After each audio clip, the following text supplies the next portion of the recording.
அனைவருக்கும் வணக்கம். நம்ம இந்த வீடியோல SDG goals, sustainable development goals, நீடித்த நிலையான வளர்ச்சிக்கான இலக்குகள் அப்படின்றத இந்த வீடியோல பார்ப்போம். ரீசெண்டாக எஸ்டிஜி ரிப்போர்ட் வேர்ல்டு லெவலில் ரிலீஸ் ஆயிருக்கு.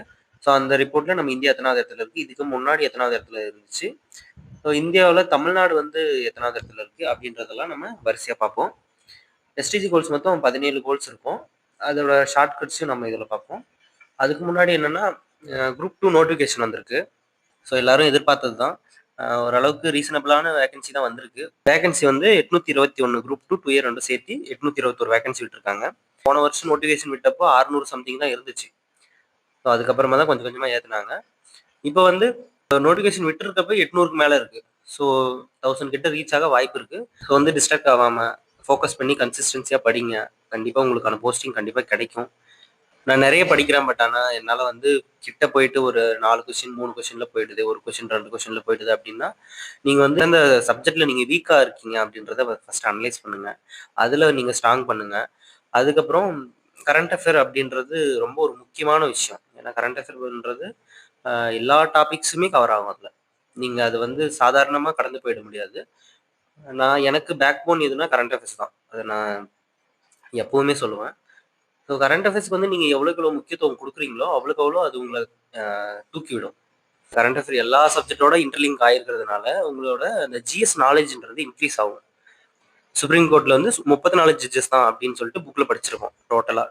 இப்போ வந்து நாடாளுமன்றத்தில் அது வந்து 38 இன்க்ரீஸ் பண்ணுறதுக்கு ஒரு இது கொண்டு வந்திருக்காங்க.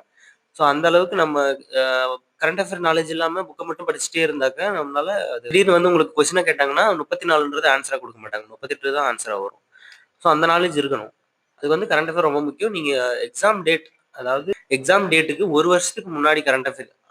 இப்போ வந்து செப்டம்பரில் எக்ஸாம்னா செப்டம்பர்லேருந்து ஒரு வருஷம் முன்னாடி, போன வருஷம் செப்டம்பர்லேருந்து இந்த வருஷம் செப்டம்பருக்கு முன்னாடி ஆகஸ்ட் வரையும் இருந்தால் போதும். அந்த 1 இயர் கரண்ட் அஃபேர் உங்கள் கையில் இருக்கணும். ஸோ அதுக்கு மேலே இருந்தாலும் சந்தோஷம் தான். ஏன்னா 2 இயர்ஸ் பேக்கெல்லாம் ஒரு சில கொஸ்டின் வரும். ஸோ மினிமம் நம்ம கையில் ஒரு வருஷம் கரண்ட் அஃபேர் கையில் இருக்கணும். ஸோ நீங்கள் வீக்காக இருக்கிற சப்ஜெக்டை வந்து ஃபஸ்ட்டு ஸ்ட்ராங் பண்ணுங்கள். அதுக்கப்புறம் நீங்கள் மற்ற சப்ஜெக்ட்டுக்கு போங்க. அதுக்கடுத்து வேற என்ன சொல்லலாம்னா, என்னால் ஃபோக்கஸ் பண்ணி படிக்க முடியல, கன்சிஸ்டன்சியாக படிக்க முடியல அப்படின்னா என்ன சொல்கிறதுனா, படிக்க உட்காந்துட்டா நீங்கள் டிஸ்ட்ராக்டே ஆகக்கூடாது. ஃபஸ்ட்டு டிஸ்ட்ராக்ட் ஆகுதுன்னா நீங்கள் கோலில் வந்து ஃபோக்கஸாக இல்லைன்னு அர்த்தம். ஏன் உங்களுக்கு டிஸ்ட்ராக்ட் ஆகுது? நீங்கள் வந்து ஒரு ஷெட்யூல் போட்டு நீங்கள் உட்காடுறீங்கன்னா அந்த ஷெட்யூல் கம்ப்ளீட் ஆன பிறகு தான் நீங்கள் எழணும். நாளைக்கு பார்த்துக்கலாம், நாளைக்கு பார்த்துக்கலாம் அப்படின்னு சொல்லிட்டு போனீங்கன்னா அது வந்து அடுத்தடுத்து கேரி ஓவர் ஆகிட்டு தான் இருக்கும். நீங்கள் போட்ட ஷெட்யூலை கம்ப்ளீட் பண்ண முடியாது. உங்கள் கோல்லேருந்து நீங்கள் விலகி போயிட்டு தான் இருக்கீங்க. ஸோ ஃபோக்கஸ் பண்ணி படிங்க. ஏன் டிஸ்ட்ராக்ட் ஆகுது? நீங்கள் உங்கள் கோல்னு ஃபிக்ஸ் பண்ணிட்டீங்க, இதுதான் நீங்கள் போகணுன்னு முடிவு பண்ணிட்டீங்க, அதுலேருந்து நீங்கள் ஏன் விலகுறீங்க? ஒரு விஷயம் என்னன்னா, நீங்கள் இந்த வருஷம் நீங்கள் மிஸ் பண்ணிட்டீங்கன்னா இன்னும் ஒரு வருஷம் நீங்கள் பேக் போயிடுவீங்க. இந்த வருஷம் நீங்கள் கிளியர் பண்ணல அப்படின்னா நீங்கள் ஒரு வருஷம் பேக், அதாவது இந்த ஒரு வருஷம் நீங்கள் என்ன பண்ணீங்களோ அதுதான் அடுத்த ஒரு வருஷம் பண்ண போறீங்க அடுத்த எக்ஸாமுக்கு. அதை நீங்கள் நினச்சி பார்த்தீங்கனாலே போதும், நீங்கள் ஃபோக்கஸ் பண்ணி படிப்பீங்க. உங்களுக்கு சோர்வே வராது. நம்ம திரும்ப ஒரு வருஷம் ரிப்பீட் பண்ணுவோம் அப்படின்னு நினச்சி பார்த்தீங்கனாலே நீங்கள் கண்டிப்பாக உங்களுக்கு சோர்வு வராது, டிஸ்ட்ராக்ட் ஆக மாட்டீங்க. ஸோ எவ்வளோதான் படித்தாலும் வந்து நிற்க மாட்டேங்குது, மறந்துடுது அப்படின்னு சொல்கிறீங்க. அதுக்கு வந்து என்ன பண்ணலாம்னா, நீங்கள் அடிக்கடி ரிவிஷன் பண்ணுறது தான், வேற வழியே கிடையாது. ரிவிஷன் பண்ணலாம். இன்னொன்று என்னன்னா, ஷார்ட்கட் வச்சு படிக்கலாம். ஷார்ட்கட் வச்சு படித்தா ரிவிஷன் அதிகமாக தேவையில்லை. நீங்கள் ஒன்ஸ் ஷார்ட்கட் வச்சா அது அடுத்தடுத்து உங்களுக்கு அப்படியே ஸ்ட்ராங்காக நின்றும், மறக்காது. அடுத்த முறை நீங்கள் எடுத்து பார்க்குறப்போ உங்களுக்கு அது போன முறை நம்ம இந்த ஷார்ட்கட் போட்டோம் அப்படின்ற அளவுக்கு உங்களுக்கு ஞாபகம் இருக்கும். ஸோ ஷார்ட்கட்டுக்கு நிறைய வீடியோஸும் இருக்குது. ப்ளஸ் நீங்களாக ஷார்ட்கட் போடுறது இன்னும் நல்லது. ஏன்னா நீங்கள் போடுற ஷார்ட்கட் உங்களுக்கு நல்லாவே ஞாபகம் இருக்கும். ஸோ நான் என்ன பண்ணுவேன்னா, அதிகமாக ஷார்ட்கட் வச்சு படிப்பேன். நானும் ஷார்ட்கட் வந்து போடுவேன் ஒரு சில பாயிண்ட்ஸ்க்கெல்லாம். ஒரு சிலது வந்து நான் வீடியோ பார்த்து நான் ஷார்ட்கட் எழுதிப்பேன். ஸோ அந்த மாதிரி ஷார்ட்கட் வச்சு நீங்கள் படிக்கலாம். இன்னும் வந்து கான்செப்ட் ஓரியன்டாக நீங்கள் ஞாபகம் வச்சுன்னா இன்னும் நல்லது. அது எந்த இடத்துலையும் உங்களை கைவிடாது. அந்த கான்செப்டை புரிஞ்சுக்கிட்டு ஞாபகம் வச்சுக்கினீங்கன்னா அது எக்ஸாம் டைமில் ஒரு ஆப்ஷன் மெத்தடில் ஒமிட் பண்ணுறதுக்காக இருக்கட்டும், எல்லா இடத்துலையுமே அது ஒரு கை கொடுக்கும். ஸோ ஷார்ட்கட் வச்சு படிக்கலாம். அடுத்து வந்து நம்ம கான்செப்டை நல்லா தெளிவாக தெரிஞ்சுக்கிட்டு படிக்கலாம். அடுத்து என்னென்னா, நம்ம அது வந்து அடிக்கடி ரிவிஷன் பண்ணுறதான், வேறு வழி கிடையாது. ஸோ ஓகே, நம்ம இப்போ வீடியோக்குள்ளே போவோம். SDG goals. ஸோ நம்ம இந்தியா வந்து 2025 அந்த வருஷம் வெளியிட்ட ரிப்போர்ட்டில் 167 நாடுகள்ல நம்ம இந்தியா 99வது இடத்த பிடிச்சிருக்கு. இது வந்து ஃபர்ஸ்ட் டைம் 100 இடங்களுக்குள்ள நம்ம இந்தியா வர்றது 2025வது வருஷம் வெளியிட்ட ரிப்போர்ட்ல தான் 100 இடத்துக்குள்ள ஃபர்ஸ்ட் டைம் நம்ம இந்தியா வந்திருக்கு. 2025ல வெளியிட்ட ரிப்போர்ட் வந்து 10வது ரிப்போர்ட், எஸ்டிஜி ரிப்போர்ட்டோட 10வது எடிஷன். ஸோ நம்ம மார்க் வந்து 2025ல எவ்வளோ வாங்கியிருந்தோம் அப்படின்னா 67 மார்க் வாங்கியிருந்தோம் 100க்கு. ஸோ 99வது இடம். இதே 2024ல பார்த்தீங்கன்னா 109வது இடத்துல இருந்தோம். இப்போ நம்ம நிதி ஆயோக் வந்து எஸ்டிஜி ரிப்போர்ட் வெளியிட்டிருக்கோம்ல, அதில் வந்து நம்ம இந்தியாவோட மார்க் எவ்வளோன்னு பார்த்தோம்னா 2023-24 அந்த ரிப்போர்ட்டில் 71 மார்க் நம்ம இந்தியா பெற்றிருக்கு. இது எல்லா மாநிலத்திலும் அனலைஸ் பண்ணி அதை ஆவரேஜ் பண்ணி தான் இந்த மார்க்கை சொல்லியிருப்பாங்க.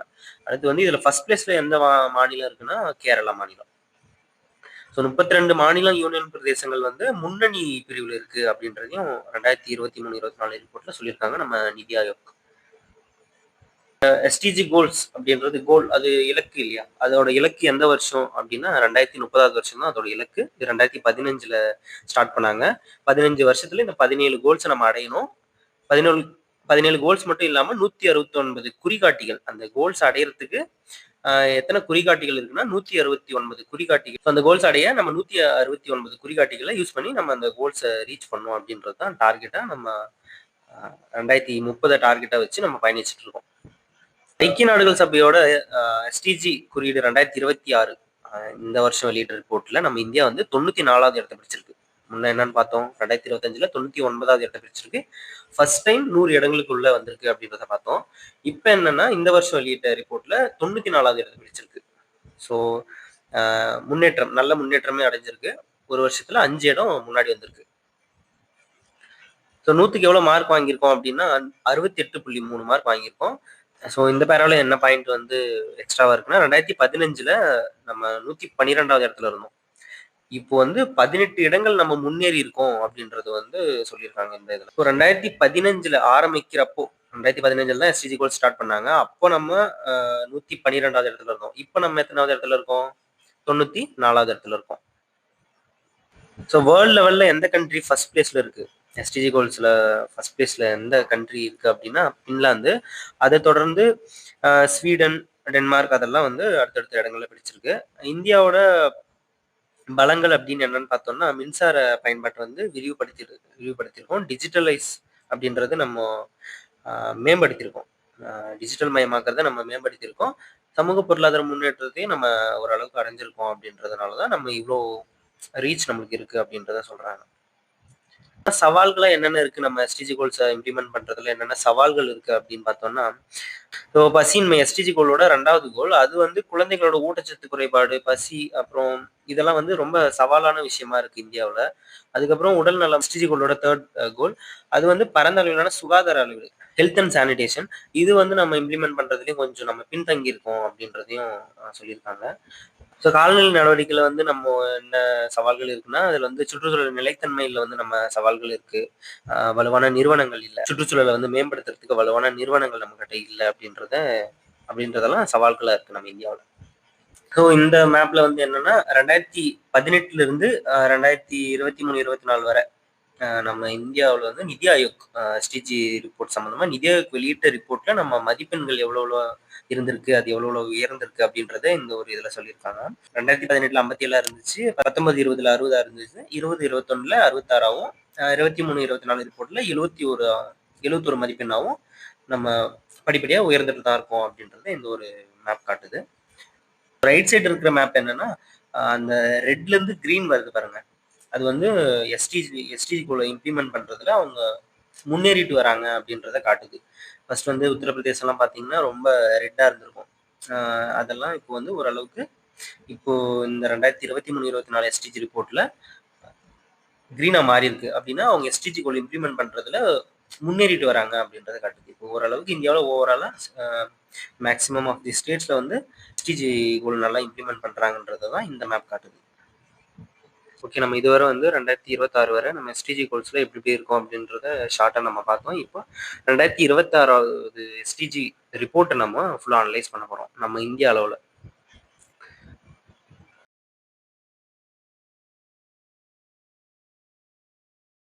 நம்ம இந்தியாவோட எஸ்டிஜி ரிப்போர்ட் நம்ம பார்ப்போம். இது யுஎன்டிபி வெளியிட்ட report, United Nation Development Program. அப்படின்ற ஒரு யுஎன் கீழே ஐக்கிய நாடுகளுக்கு கீழே இருக்கக்கூடிய ஒரு அமைப்பு வெளியிட்ட ரிப்போர்ட். ஸோ ஃபர்ஸ்ட் வந்து நம்ம கோலோட ஷார்ட்கட் பார்த்துருவோம். நெக்ஸ்ட் அப்புறம் வந்து நம்ம அதை அனலைஸ் பண்ணுவோம். ஃபர்ஸ்ட் வந்து நோ பாவர்ட்டி. நோ பாவர்ட்டினா இப்போ நம்ம இது எப்படி ஷார்ட்கட்டாக கொண்டு போக போகிறோம்னா ஒன்னோட ஒரு கோலோட இன்னொரு கோலை நம்ம இன்டர்லிங்க் பண்ணி கனெக்ட் பண்ணி தான் நம்ம சொல்ல போகிறோம்.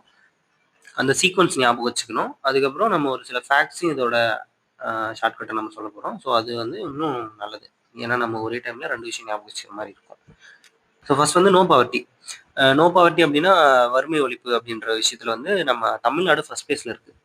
இந்திய அளவில் சரி, இந்திய அளவில் நம்ம தமிழ்நாடு ஃபர்ஸ்ட் பிளேஸில் இருக்குது. So no poverty first goal.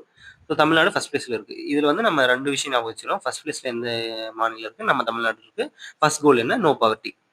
So next என்னன்னா ஜீரோ ஹங்கர், பசியின்மை. பசியை வந்து ஒழிக்கணும் அப்படின்றது 2வது கோல். ஒரு நாளைக்கு வந்து நம்ம 3 வேளை சாப்பிடுவோம். ஆனால் 2 வேளை சாப்பிட்றாங்கன்னா அவங்க பசியோடு இருக்காங்க. ஒரு வேளை பசியோடு தானே இருப்பாங்க. ஸோ அந்த பசியோடு இருந்தாங்கன்னா அவங்களுக்கு வந்து ஹெல்த் அஃபெக்ட் ஆகும். குட் ஹெல்த் இருக்காது. ஸோ 3rd கோல் வந்து குட் ஹெல்த் அண்ட் வெல்பீயிங். அதாவது 2வது கோல் என்ன? Zero hunger. அவங்க வந்து 2 வேளை தான் சாப்பிட்றாங்க அப்படின்றப்போ 3வது வேளை சாப்பிடல. ஸோ 3வது வேளை சாப்பிடாததுனால அவங்களுக்கு ஹெல்த் போயிடுச்சு. அடுத்து 4வது வந்து குவாலிட்டி எஜுகேஷன்.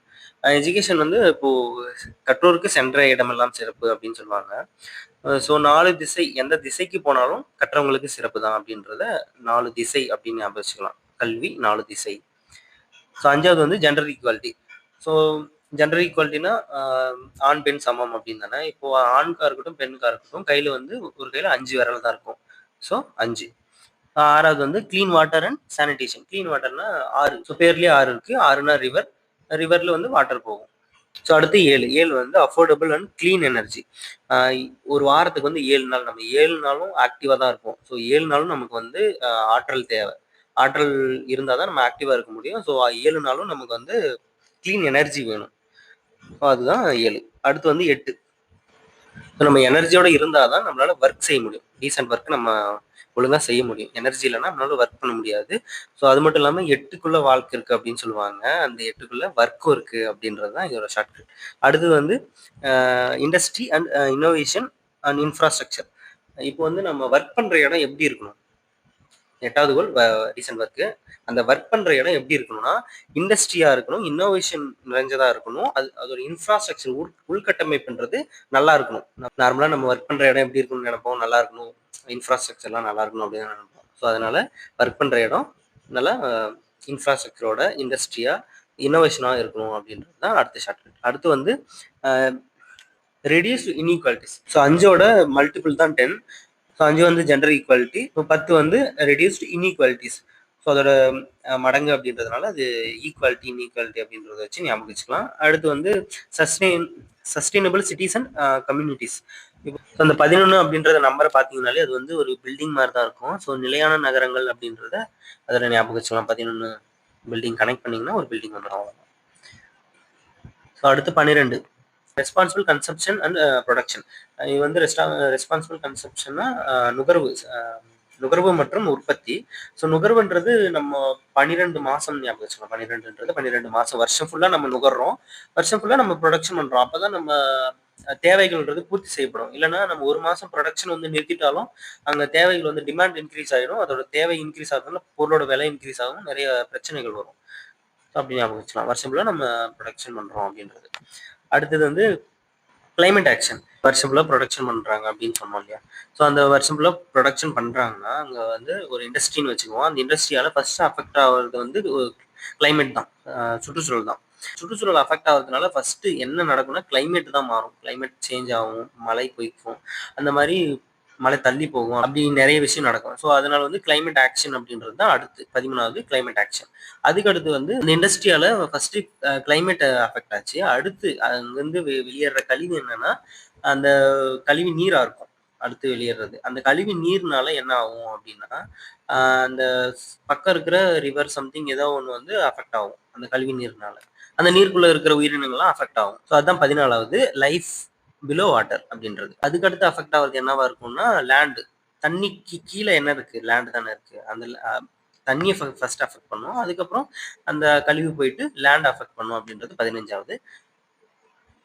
அதுக்கடுத்து இதெல்லாம் நம்ம வந்து மாற்றணும் அப்படின்றதுக்காக தான் 16வது நமக்கு பீஸ் ஜஸ்டிஸ் நமக்கு ஜஸ்டிஸ் வேணும், அதுக்கப்புறம் ஸ்ட்ராங் இன்ஸ்டிடியூஷன் வேணும் நமக்கு இதெல்லாம் எதிர்த்து கேட்கறதுக்கு அப்படின்றதுக்காக 16வது. இது எப்படி இன்னொரு விதமாக ஞாபகம் வச்சுக்கலாம்னா, நம்ம 16 வயசு வரைக்கும் பீஸ்ஃபுல்லாக இருக்க முடியும் அப்படின்னு ஞாபகம் வச்சுக்கலாம். அடுத்தது 17வது. இது இந்த எல்லா கோலையும் நம்ம வந்து அடையணும்னா நம்மகிட்ட பார்ட்னர்ஷிப் இருக்கணும், உலக நாடுகள் அனைத்தும் ஒன்றிணையணும் அப்படின்றது தான் 17வது கோல். அந்த 17 அப்படின்ற நம்பரே பார்த்தீங்கன்னா நம்ம கனெக்ட் பண்ற மாதிரி தான் இருக்கும். பாருங்க அந்த 1, 7 அப்படின்றது வந்து ஒருங்கிணைந்து வர மாதிரி தான் இருக்கு. So partnership. மார்க் வந்து 68.3, ரேங்க் வந்து 94. ஸோ இந்த டேட்டால வந்து நம்ம ரொம்ப இம்பார்ட்டன்டானதை மட்டும் பார்ப்போம். மற்றபடி நீங்கள் சும்மா ரீட் அவுட் பண்ணிக்கலாம் போகும். எம்எம்ஆர் மெட்டர்னல் மொர்டாலிட்டி ரேட், இது வந்து 1,00,000 தாய்மார்கள் வந்து குழந்தைகள் பிரசவிக்கிறாங்கன்னா அவங்க எத்தனை தாய்மார்கள் அந்த பிரசவத்தின் போது இறக்குறாங்க அப்படின்றது. இது நம்ம 2023 வருஷத்துல வந்து 80.5 இருந்திருக்கு. ஸோ அடுத்து வந்து நியோனேட்டல் மொர்டாலிட்டி ரேட், இது வந்து 1000 குழந்தைகள் 1000 குழந்தைகள் பிறக்குதுன்னா எத்தனை குழந்தைகள் இறக்குது அப்படின்றது. 16.7 குழந்தைகள் 2024 அந்த வருஷத்துல வந்து அந்த வருஷத்தோட ரிப்போர்ட் படி பார்த்தோம்னா 16.7 குழந்தைகள் இருக்குது. மொர்டாலிட்டி ரேட், இது வந்து அண்டர் 5, அதாவது அந்த குழந்தைகள் பிறந்த 5 வயசுக்குள்ள இறக்குறது, அந்த நிலையை குறிக்கிறது தான் இந்த பாயிண்ட். ஸோ இது வந்து 1000 குழந்தைகள் அந்த 5 வயசுக்குள்ள 1000 குழந்தைகள் பிறந்திருக்குன்னா அதுல வந்து 26.6 குழந்தைகள் இறந்திருக்கு 2024 படி சொல்றாங்க. ஸோ லைஃப் எக்ஸ்பெக்டன்சி அப்படின்றது வாழ்நாள் எதிர்பார்ப்பு காலம் அப்படின்றது 2025 எவ்வளவா இருக்குன்னா 72.5 வருஷமா இருக்கு. இந்த கோல்ஸ்ல நம்ம தமிழ்நாடு வந்து எந்தெந்த கோல்ஸ்ல முன்னிலையில் இருக்கு அப்படின்னு பார்த்தோம்னா, ஃபர்ஸ்ட் நோ பாவர்ட்டி, அதுல வந்து நம்ம தமிழ்நாடு ஃபர்ஸ்ட் பிளேஸ்ல இருக்கு. அதுக்கப்புறம் 7th கோல் கிளீன் எனர்ஜி, அப்புறம் அஃபோர்டபுள் அண்ட் கிளீன் எனர்ஜி அப்படின்ற கோல்ல நம்ம 100 மதிப்பெண் பெற்று ஃபர்ஸ்ட் பிளேஸ்ல இருக்கோம். ஸோ அடுத்து வந்து கிளைமேட் ஆக்ஷன் 13 கோல்ல நம்ம ஃபர்ஸ்ட் பிளேஸ்ல தான் இருக்கோம். ஸோ அடுத்த வீடியோல நான் வந்து உங்களுக்கு தமிழ்நாடோட டீட்டெயிலாக எஸ்டிஜி கோல்ஸ்ல தமிழ்நாடோட பிளேஸ் என்ன, ரேங்க் என்ன, அதோட ஒரு கோல்லையும் அதோட அச்சீவ்மெண்ட் என்ன அப்படின்றதெல்லாம் நான் அடுத்த வீடியோல உங்களுக்கு கொடுக்க பார்க்குறேன். இந்த வீடியோ இதோட முடிஞ்சுது. ஸோ இந்த பிடிஎஃபையும் உங்களுக்கு நான் அட்டாச் பண்ணுறேன் டிஸ்கிரிப்ஷனில், வேணுன்றவங்க டவுன்லோட் பண்ணிக்கோங்க. ஸோ வீடியோ பிடிச்சிருந்தா லைக் பண்ணிக்கோங்க. தேங்க்ஸ் ஃபார் வாட்சிங். தேங்க்யூ.